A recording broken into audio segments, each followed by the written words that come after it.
kwenye Biblia pia tunaangalia pia kwamba kwa mfano ukisoma kitabu cha Mithali sura ile ya 14 aya ya 17 tunaambiwa afanyaye hasira kwa upesi ni mpumbavu. Umeona? Sasa akiwa ameshatengenezwa ile stadi ya kujitawala, ataambiwa mtu ambaye anafanya mambo ambayo ni ya halali, mambo ambayo ni mabaya ni mpumbavu. Wewe utakubali mwanangu kuwa mpumbavu? Mimi siwezi kukubali bwana. Kwa hiyo tayari atakuwa anajua kwamba ukifanya wizi unakuwa katika hali ambayo sio. Kabisa.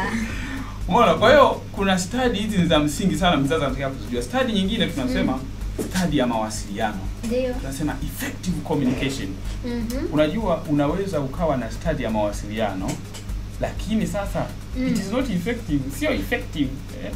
Kwa hiyo mtoto anataka afundishwe stadi ya mawasiliano. Kwa nini? Watoto watajifunza kusema ukweli kwa uwazi.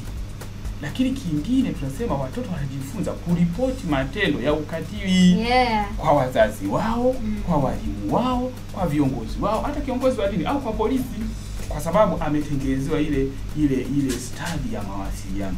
Sasa akikosa hilo unakuta anaona tukio, anafanya nini? Anaenda anatoka. Na ndio maana jamii tulionao sasa hivi utakuta mtu anapigwa, anafanywa ukatili hata mtoto, alafu anachukua picha, anampiga na rekodi tukio. Mwanzo mwisho. Alafu anarusha kwenye grupu kwa la watu. Rusha hiyo picha sana mpaka watu wajue wakamatwe.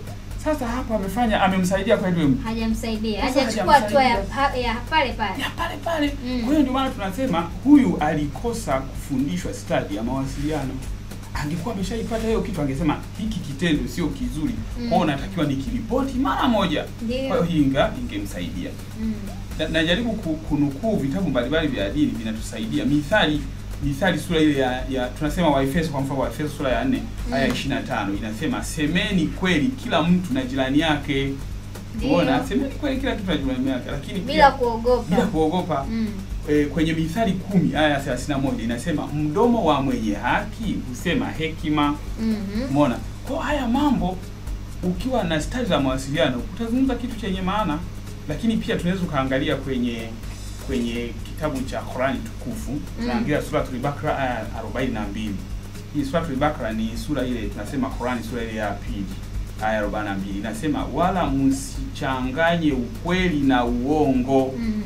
Kwa hiyo mtoto kama amefundishwa stadi za mawasiliano ataona kwamba mimi niseme kitu kuhalisia ili kuepusha kuficha haya mambo ya na kupata usaidizi wa haraka. Kwa hiyo ni jambo la msingi sana, na tunaweza kusema kuna kitu kimoja, kuna vitu vivi vimebaki, stadi ya mahusiano bora. Hiyo ni ya muhimu mno ndugu mtangazaji. Na ndugu msikilizaji anaweza kunielewa baadaye kwamba mtu anapokuwa amekosa stadi ya mahusiano ndio maana kuna mgogoro. Yaani muda si mchache tu watu wanapigana, wanatukanana, wanafanya nini, amani hakuna. Lakini kama mtu ana stadi ya mahusiano bora, huwezi kuhamasisha maandamano, huwezi kuhamasisha ukatili kwenye familia, huwezi kuhamasisha watu wakafanya vitu ambavyo sio sawa. Ni kwa sababu ana hichi kitu ni cha msingi. Angalia vizuri. Inapaswa kujenga urafiki salama na mwenye heshima. Lakini kutambua watu wabaya wanaoweza kutumia maneno matamu ili kuwadanganya. Kuna watu, unajua kuna watu wanauza pipi shuleni. Shuleni anakuwa na troli wanauza lamba zile. Mule ndani kuna vitu vya madawa ya kulevya. Kwa sana anamvutia vitu ambavyo ni vibaya, alafu anamuingiza kwenye matendo ambayo sio mazuri. Kwa hii ni tabia ambayo ni mbovu, huyu anaweza katambua. Kama ameshaijua anaachana. Na kisa kimoja ni kutolee mfano. Kuna mwanafunzi unakuta amebebeshwa bangi.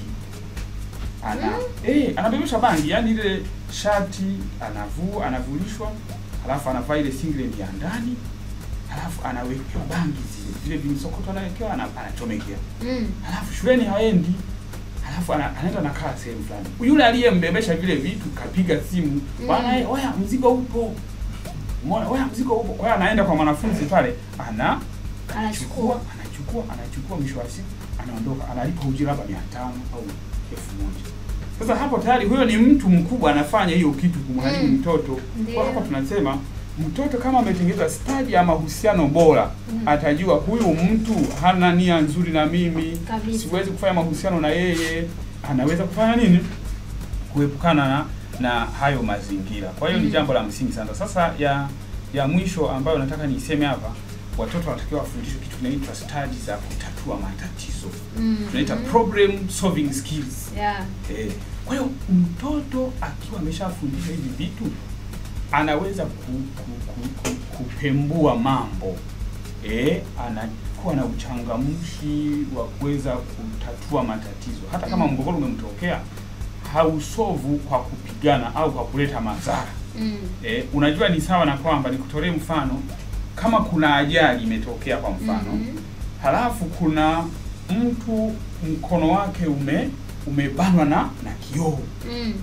Huwezi kusema ili nimtoe, ngoja tukate kipande ili kusudi atoke. Yaani hapo utakuwa na shida kwenye kichwa chako, hauna, tunaita nini, problem solving skills.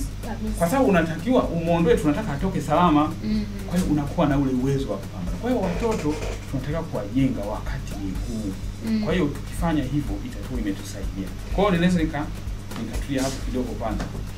Okay.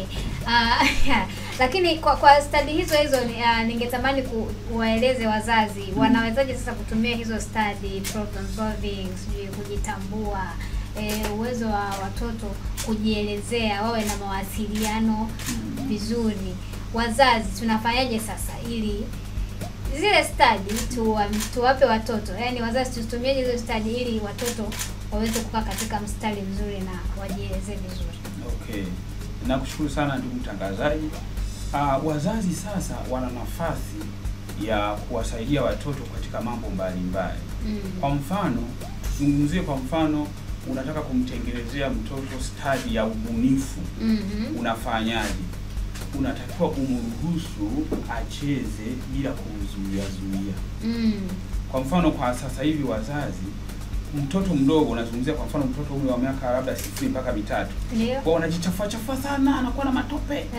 Sasa unakuta mzazi anataka amweke mtoto kwenye tiles, halafu anamnunulia mdoli, ananunua zile abacus zile za kuhesabia hesabu zile za mchina zile. Kumbe hapo anamdumaza, anampunguzia uwezo wa kufikiri, creative, critical and creative thinking anamharibia. Kumbe badala yake sasa mzazi ili afanye vizuri, anatakiwa amwambie kwa mfano, mwanangu labda anataka atengeze visoda, yaani vihesabio. Amwambie nenda katafute vifuniko vya visoda vile, labda makopo. Anatafuta mwenyewe. Hiyo tayari unamwambia kumbe kuna kitu cha kutafuta wewe mwenyewe. Akija anamwambie kitoboe au unamsaidia kutoboa wote kwa pamoja. Unamtengenezea, anatengeneza kenyewe ambacho ni roko kizuri.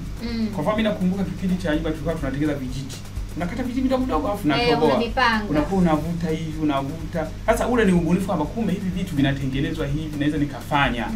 Anaweza kafanya mwenyewe, sio mpaka mtu amfanyie. Sasa hiyo tayari tunamtengenezea asiwe mtegemezi. Sasa hivi watoto wengi wanakuwa wategemezi na ndio maana wanaingiza kwenye ukatili mapema. Kwa hiyo mzazi anatakiwa kufanya hiyo kitu. Jambo la pili, anatakiwa mfundishe mtoto uthubutu, tunaita assertiveness. Kuwa na ujasiri wa kusema staki, usiniguse. Anapohisi kama kuna tishio, anamwambia staki. Kwa mfano, mimi ninawafundisha sana shuleni. Na wakati mwingine wanatumia pikipiki, wanatoka labda nyumbani naenda kazini. Sasa barabarani huwa kunakuta wanafunzi wamejaa, wanasubiri usafiri. Nikipita labda nimevaa nguo ya kiraia, hawajanijua kwamba ndio mimi. Nikisema kwamba nimpeme mwanafunzi wangu anachelewa, huwa wanakataa. Wewe nenda tu, mimi sitaki. Umeona? Kwa sababu tumemwambia wakati mwingine lift za mtu ambaye humjui zinaweza zikaleta shida. Kwa sababu huyo ameshakuwa na stadi za uthubutu, za kujielewa, na anaweza kukataa kwamba hiki sitaki, ni kitu kibaya. Lakini kitu kingine wazazi wanatakiwa kufanya, wawafundishe watoto stadi ya maadili ya kidini. Tunaita moral and spiritual values. Kwa mfano asubuhi, unajua ndugu mtangazaji, wanasema kadiri mtu ambavyo anakuwa huwa anajifunza kulingana na mazingira. Na ndio maana binadamu amekuzwa kwenye vipengele hivi. Cha kwanza tunaita nature. Kwa maana asili, namna ambavyo Mungu amemuumba, ana inborn abilities zake kwenye mwili. Lakini namba 2, mazingira ndio yanamshape, yanamuunda kwamba wewe mtu aina gani. Kwa hiyo mzazi ukitaka kujenga hii study ya maadili ya kidini, moral and spiritual values, wanatakiwa wawe na utamaduni wa kufanya ibada asubuhi. afanye ibada na familia yake, wajue kwamba kumbe ili mambo yaende lazima tuwe na Mungu. Kwa hiyo haijalishi inawezekana wewe ni dini gani sio na nini, hiyo haihitaji. Tunachotaka tu ni kwamba wewe kama labda Muislamu fanya ibada na watoto wako asubuhi, Mkristo vile vile, na jioni wanapoenda kulala wafundishe, watakuwa na mazoea ya kumwogopa Mungu mahali popote, hata kama haupo anasema Mungu ananiona. Unaona, hicho ni kitu cha msingi. Lakini watoe kitu kingine, tunasema kutoa malezi bora ya kiimani, ndio tumeizungumzia, lakini kutoa elimu ya stadi za maisha shuleni, kanisani na nyumbani. Ndio maana mojawapo jeshi la polisi imeona imepeleka polisi kwenye mashule tunafanya. Kwa hiyo ina maana na watu wengine, taasisi zingine wanaweza kusaidia kufikisha hiyo elimu kwa watoto. Watoto kama hawapo nyumbani, shuleni wafikishwe, kanisani hizi elimu ziweze kuwafikia. Mzazi, lakini vile vile mzazi anatakiwa kuwalinda watoto dhidi ya mazingira hatarishi. Nikutolee mfano mmoja. Kwenye mitaa kuna baadhi ya maeneo kuna watu wana mashine zile za wanaita dubwi.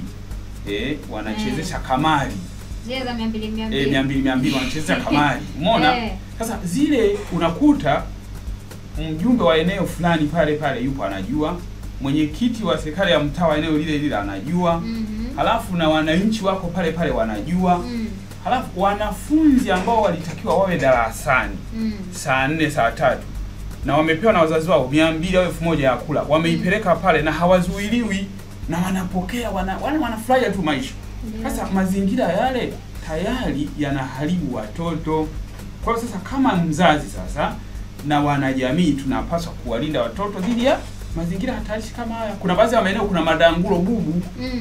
Wananchi hawataki kuyasema, lakini unakuta yapo, watoto wanaharibiwa. Kwa hivyo vitu wanatakiwa sasa wazazi nafasi yao wazuie kwamba watoto wasiwe katika mazingira yale. Naweza nikakupa kisa kimoja pia. Ilikuwa ni sikukuu ya Idi. Mimi nikawa nafanya operation ya kupita kwenye vituo vya starehe. Ilikuwa usiku kama saa 2 hivi. Tunawatoa watoto wasaki kukaa kwenye majumba makubwa ya starehe. Nikaenda sehemu moja, wakasema wewe bwana afande bana, mimi hela yangu bado haijaisha. Na mzazi wake ndo anashabikia, mimi nimelipia 1500, hela yangu haijaisha. Sasa pale ana watoto na mle ndani kuna mazingira mengine ya kuogelea, wengine wamevaa vitopu kama chupi tu hivi. Maana yake wako katika mazingira ambayo sio ya stani, watu wazima wale. Kwa nini na watoto umewachanganya pale? Wale unawatengenezea mazingira ya ukatili. Na uelewe ndugu mtangazaji ni kwamba mtoto kuona utupu wa mtu mzima ni laana. Na ndio maana kipindi cha Nuhu, Hamu aliona uchi wa baba yake na hakumfunika. Badala yake akaenda kutangaza kwa nani? Kwa ndugu zake.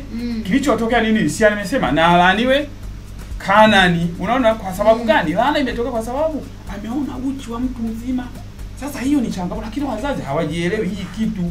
Kwa lazima sasa wazazi wajifunze kuwalinda watoto dhidi ya mazingira hatarishi, ikiwemo pamoja na yale pale. Kwa ni mambo ya muhimu mno. Cha mwisho ambacho nataka kusema ni kwamba inatakiwa sasa tuendelee kuimarisha na kuachia moyo walimu ambao wako kule kwenye shule. Wana vituo tuna madawati ya ushauri nasihi, madawati ya ulinzi wa watoto. Tuachie moyo wale walimu.